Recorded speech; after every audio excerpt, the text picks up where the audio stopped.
So hello friends, welcome to my channel. और आज मैंने फिर से यहाँ पर नंबर सीरीज़ के कुछ क्वेश्चन लेकर आया हूँ यहाँ पर। और इस वीडियो में भी हम 5 क्वेश्चन को सॉल्व करेंगे। तो ये रहा आपके सामने पहला क्वेश्चन। और पहला क्वेश्चन में देखो क्या दिया है, कुछ नंबर दिया है और यहाँ पे क्वेश्चन मार्क दिया है कि यहाँ पर क्वेश्चन मार्क की जगह पर क्या आंसर आएगा। इस तरह के क्वेश्चन बहुत सारे गवर्नमेंट एग्जाम में पूछे जा सकते हैं, ठीक है। तो क्वेश्चन देखो क्या है, 6, 3, 3, 6, 24 एंड देन क्वेश्चन मार्क। अब आप देखो 6 है, 6 के बाद डायरेक्ट नंबर क्या हो गया, कम हो गया है। फिर उसके बाद सेम नंबर है, उसके बाद फिर इंक्रीज होना शुरू हो रहा है, ठीक है।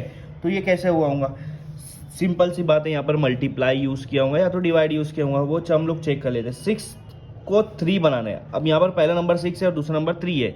तो आपके पास कितनी की पॉसिबिलिटी कि 6 को 3 बना सकते हैं। तो मेरे पास एक है कि मैं 0.5 से उसको मल्टीप्लाई कर देता हूँ तो बन जाएगा 3। 6 को अगर 0.5 से मल्टीप्लाई कर दिया तो क्या बन जाएगा, 3 बन जाएगा, ठीक है। अब दूसरा नंबर 3 है, अब उसको तीसरा नंबर भी 3 है, मतलब 3 का आंसर 3 कैसे आएगा, जब 1 से मल्टीप्लाई करेंगे। तो 3 1 जा 3, सबको पता है। अब तीसरा नंबर 3 है लेकिन चौथा नंबर 6 है, मतलब उसका डबल है, तो हम लोग इसको 2 से मल्टीप्लाई कर देंगे। 3 2 6, ठीक है। इस तरह से हमारा ये आंसर आने लगा है। अब 6 है हमारा और उसका अगला आंसर है 24। अब आपको पता है कि 6 के टेबल में 24 कब आता है, 4 में। तो 6 4 जा 24। अब आप देखो ये इस तरह से आपके ये आंसर आ रहे हैं। 6 का आंसर 3, 3 का 3, 3 का 6 और 6 का 24। तो ये क्यों आया है। अब आप देखो पहले हमने 0.5 यूज़ किया है, उसके बाद हमने 1 यूज़ किया मतलब 0.5 का डबल, फिर 1 के बाद 2 यूज़ किया मतलब 1 का डबल, फिर 2 के बाद 4 यूज़ किया मतलब 2 का डबल। अब आप 24 को जिससे भी मल्टीप्लाई करेंगे वो 4 का डबल होना चाहिए, मतलब वो क्या होना चाहिए, 8। और 24 मल्टीप्लाई बाय 8 करो तो क्या आंसर आता है, 192। इसका मतलब हमारा अगला जो क्वेश्चन मार्क है वहाँ पर आंसर क्या आएगा, 192। तो ऑप्शन में ई आंसर यहाँ पर करेक्ट है, तो ई पर राइट कर देंगे।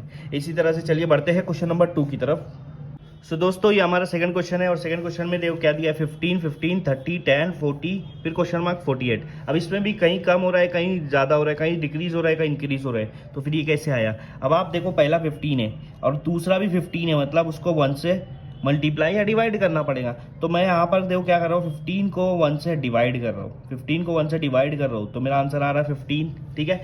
यहाँ पर ये क्वेश्चन है, ये क्वेश्चन आपको समझना पड़ेगा। ये question divide multiply divide multiply divide multiply इस तरह का क्वेश्चन है। तो 15 को 1 से डिवाइड कर दिया, 15 आ गया। फिर 15 को हम ये जो 15 आंसर इसको मैं 2 से मल्टीप्लाई करूंगा। देखो पहला डिवाइड किया तो दूसरा मल्टीप्लाई करूंगा और यहाँ पर एक एक नंबर बढ़ाना पड़ेगा, 1 के बाद 2, 2 के बाद 3, इस तरह से। तो 15 2 जा 30, 30 आ गया। अभी जो 30 यहाँ रखो और अब मल्टीप्लाई के बाद डिवाइड करो, अब 2 के बाद 3 रख दो, 30 डिवाइड बाई 3 10। देखो अगला 10 आ गया, ठीक है। अब ये 10 यहाँ रखो, डिवाइड के बाद आता मल्टीप्लाई, 3 के बाद आता 4, 10 4 जा 40। तो ये देखो ये 40 आ गया। इसके बाद 40 यहाँ रखो, फिर डिवाइड करो क्योंकि मल्टीप्लाई हो गया, अब उसके बाद डिवाइड रहेगा। 4 के बाद क्या आएगा 5, 40 डिवाइड बाय 5 क्या आता है, 8 आता है। मतलब अगला आंसर क्या आएगा हमारा 8। तो क्वेश्चन मार्क की जगह हमारा आंसर क्या आना चाहिए, यहाँ पर 8 आना चाहिए, ठीक है। अगला लॉजिक चेक कर लेते हैं हमारा राइट है या नहीं है। तो 8 यहाँ रहेगा और डिवाइड के बाद आएगा मल्टीप्लाई और 5 के बाद आएगा 6, तो 8 6 48। देखो अगला 48 आया। इसका मतलब हमारा जो भी लॉजिक है वो राइट है और इसका आंसर क्या आएगा, 8 आएगा, ठीक है। इस तरह से ये क्वेश्चन नंबर 2 को सॉल्व करना है। चलिए बढ़ते हैं क्वेश्चन नंबर 3 की तरफ। सो फ्रेंड ये हमारा थर्ड क्वेश्चन है और थर्ड क्वेश्चन देखो क्या है, 4, 5, 12, 39, 160। अब आप इसमें देखो यहाँ पर इंक्रीज हो रहा है, इसका मतलब या तो प्लस हो रहा हूँ या तो मल्टीप्लाई हो रहा हूँ, ठीक है। तो मैं यहाँ पर देखो क्या यहाँ पर क्या लॉजिक लगाया हुआ है आपको बताता हूँ। 4 के बाद 5 कब आता है, जब 1 उसके अंदर प्लस किया जाए। तो यहाँ पर देखो क्या किया है, लेकिन 5 के बाद 12 कब आएगा, उसके अंदर 7 प्लस किया जाएगा। 12 के बाद 39 आ रहा। तो ये देखो प्लस का तो नहीं हो सकता क्योंकि इसके अंदर इंक्रीमेंट बहुत ज़्यादा है, तो इसको मल्टीप्लाई का समझो। अब क्या करना है, देखो सिंपल सा लॉजिक है, 4 को 1 से प्लस कर दो, क्या आंसर आ रहा 5, और 5 जो भी आंसर आया उसको 1 से मल्टीप्लाई करो, जिससे प्लस किया उसी से मल्टीप्लाई कर दो, तो आपका आंसर आ जाएगा 5। तो आपका सेकंड आंसर आ गया, सेकंड वाला नंबर आ गया। अब सेकंड वाला नंबर लो, अभी इससे पहले 1 से प्लस किए थे ना, आप 2 से प्लस करना है। 5 + 2 कितना होता, 7। सॉरी यहाँ पर प्लस 1 से ही करना है, सॉरी। 5 + 1 कितना होगा, 6 और इसको आप 2 से मल्टीप्लाई करो। पहले 1 से करें, अब 2 से मल्टीप्लाई करो तो ये भी 12 हो जाएगा, ठीक है। अब 12 लो, इसको भी 1 से प्लस करो, सबको 1 से प्लस करना है, ये हो जाएगा 13। और 13 को आप 2 के बाद क्या आता, 3 से मल्टीप्लाई कर दो तो आ जाएगा 39। अगला नंबर आ गया। अब 39 लो, उसको 1 से प्लस कर दो तो हो गया 40। अब उसको 3 के बाद क्या था 4 से मल्टीप्लाई कर दो तो हो जाएगा 160। देखो 160 आ गया। तो इसी से हम लोग को अगला वाला उसका आंसर निकल जाएगा कि 160 को हम प्लस करेंगे 1 से तो आएगा 161 और उसको हम लोग 4 के बाद वाले आने वाले नंबर से मल्टीप्लाई कर देंगे, मतलब 5 से 161 मल्टीप्लाई बाय 5 तो 16 5 80 होता है, मतलब 800 और 1 5 5 805। तो ये हमारा आंसर आ जाएगा। तो यहाँ पर क्वेश्चन मार्क की जगह पर क्या लिख सकते हैं आप 805, ये आपका आंसर है। ठीक है, चलिए बढ़ते हैं क्वेश्चन नंबर 4 की तरफ। सो फ्रेंड ये हमारा क्वेश्चन नंबर 4 है और क्वेश्चन नंबर 4 में क्या दिया है 2 12 36 80 और क्वेश्चन मार्क। ठीक है, अब आप देखो यहाँ पे 2 है, उसके बाद 12 आ रहा, 36 आ रहा, 80 आ रहा, तो मल्टीप्लाई भी करोगे तो आपको ये आंसर नहीं आएगा, मतलब लॉजिक नहीं लग रहा है। तो यहाँ पर क्या लॉजिक यूज़ किया है देखो मैं बताता हूँ। 2 कैसे आया, 1 का क्यूब करो फिर 1 का स्क्वायर करो और इन दोनों को प्लस कर दो, 1 + 1 कितना हो जाएगा 2 हो जाएगा। 2 का क्यूब करो और 2 का स्क्वायर करो, दोनों को प्लस कर दो, 2 का क्यूब 8 होता है, 2 का स्क्वायर 4 होता है, तो आंसर आ जाएगा 12। अगला आंसर आया। उसके बाद देखो 3 का क्यूब करो और 3 का स्क्वायर करो, तो 3 का क्यूब आता है 27 और 3 का स्क्वायर आता है 9 और इन दोनों को जब प्लस करोगे तो आंसर आएगा 36, जो कि आपका अगला नंबर है।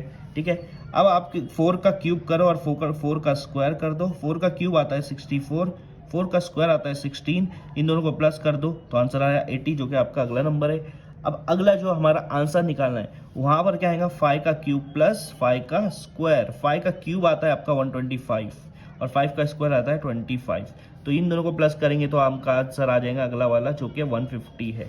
तो यहाँ पर आपका अगला नेक्स्ट जो आंसर है वो 150 है, क्वेश्चन मार्क की जगह पर 150 आएगा। ये आपका क्वेश्चन नंबर 4। तो चलिए बढ़ते हैं क्वेश्चन नंबर 5 की तरफ। सो फ्रेंड्स ये हमारा क्वेश्चन नंबर 5 है और यहाँ पर देखो ये थोड़ा सा ट्रिकी क्वेश्चन है, 20 48 90 146 और उसके बाद क्वेश्चन मार्क।